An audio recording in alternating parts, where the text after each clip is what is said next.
ನಮಸ್ಕಾರ, ಸಮತಾನ್ ನ್ಯೂಸ್ಗೆ ಸ್ವಾಗತ.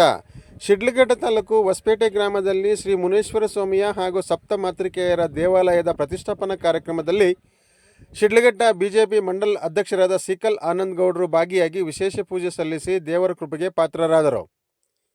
ಚಿಕ್ಕಬಳ್ಳಾಪುರ ಜಿಲ್ಲೆ ಶಿಡ್ಲಘಟ್ಟ ತಾಲೂಕು ಬಿಜೆಪಿಯ ಮಂಡಲ ಅಧ್ಯಕ್ಷರಾದ ಸಿಕಲ್ ಆನಂದ್ ಗೌಡರು ಹೊಸಪೇಟೆ ಗ್ರಾಮದ ಶ್ರೀ ಮುನೇಶ್ವರ ಮತ್ತು ಸಪ್ತ ಮಾತೃಕೆಯರ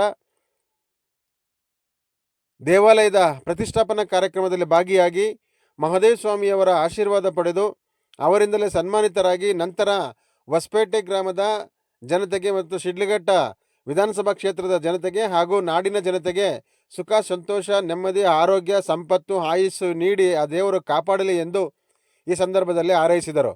ವರದಿ ಅರಕೆರೆ ಮುನ್ರಾಜ್, ಸಮತಾನ್ ನ್ಯೂಸ್, ಶಿಡ್ಲಘಟ್ಟ. ವ್ಯಾಪ್ತಿಯಲ್ಲಿ ಹೊಸಪೇಟೆಯಲ್ಲಿ ಇವತ್ತಿನ ದಿವಸ ತುಂಬ ವಿಶೇಷವಾದಂತಹ ದಿನ. ಮುನೇಶ್ವರ ಸ್ವಾಮಿಗಳ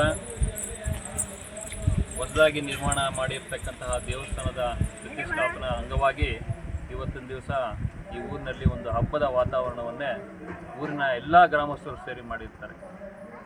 ಯಾರೆಲ್ಲ ಇದಕ್ಕೆ ವಿಶೇಷವಾದಂತಹ ಒಂದು ಆಸಕ್ತಿಯನ್ನು ವಹಿಸಿ ಇವತ್ತಿನ ದಿವಸ ದಿವ್ಯವಾದ ಒಂದು ದೇವಸ್ಥಾನವನ್ನು ಮಾಡೋದ್ರ ಮುಖಾಂತರ ಊರಿಗೆ ಎಲ್ಲ ಒಳ್ಳೆಯದಾಗಲಿ, ಅದೇ ರೀತಿಯಾಗಿ ನಮ್ಮ ಶಿಡ್ಲಘಟ್ಟಕ್ಕೂ ಒಳ್ಳೆಯದಾಗಲಿ ಅನ್ನೋ ಒಂದು ಒಳ್ಳೆಯ ಮನಸ್ಥಿತಿಯಲ್ಲಿ ಇವತ್ತು ಮಾಡಿರ್ತಕ್ಕಂಥ ದೇವಸ್ಥಾನ ನೋಡ್ಬೋದು.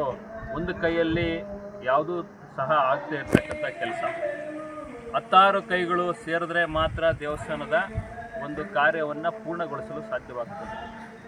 ನಮ್ಗೆ ಗೊತ್ತಿರ್ಬೋದು ಎಲ್ರಿಗೂ, ಒಂದು ದೇವರ ಕಾರ್ಯ ಆಗಲಿ ಇಲ್ಲ ಯಾವುದಾದ್ರೂ ಒಂದು ಕಾರ್ಯಕ್ರಮ ಮಾಡಬೇಕು ಅಂತ ಹೇಳಿದ್ರೆ ಸುಲಭದ ಮಾತಲ್ಲ. ಇವತ್ತಿನ ದಿವಸ ಇಂಥ ಒಂದು ದೇವಸ್ಥಾನವನ್ನು ಮಾಡಿರ್ತಕ್ಕಂತಹ ಎಲ್ಲ ನಮ್ಮ ಹೊಸಪೇಟೆ ಮುಖಂಡರಿಗೆ, ವಿಶೇಷವಾಗಿ ನಮ್ಮ ನಾರಾಯಣ ಸಾಮಣ್ಣವ್ರು ಇರ್ಬೋದು, ರವಿ ಅವರು ಇರ್ಬೋದು, ನಂಜುಣ್ಣನವ್ರು ಇರ್ಬೋದು, ಅದೇ ರೀತಿಯಾಗಿ ನಮ್ಮ ಪಕ್ಕದ ಗ್ರಾಮದ ಎಲ್ಲ ಮುಖಂಡರು, ರಾಜಣ್ಣವರಿದ್ದಾರೆ, ಸೀನಣ್ಣವರಿದ್ದಾರೆ, ಇವರೆಲ್ಲರಿಗೂ ಸಹ ಇವರೆಲ್ಲ ದೈವ ಭಕ್ತರು. ಕರೆದ ತಕ್ಷಣ ಇವತ್ತು ನಾವು ಸಹ ಸಂತೋಷವಾಗಿ ಇಲ್ಲಿ ಬಂದಿದ್ದೀವಿ.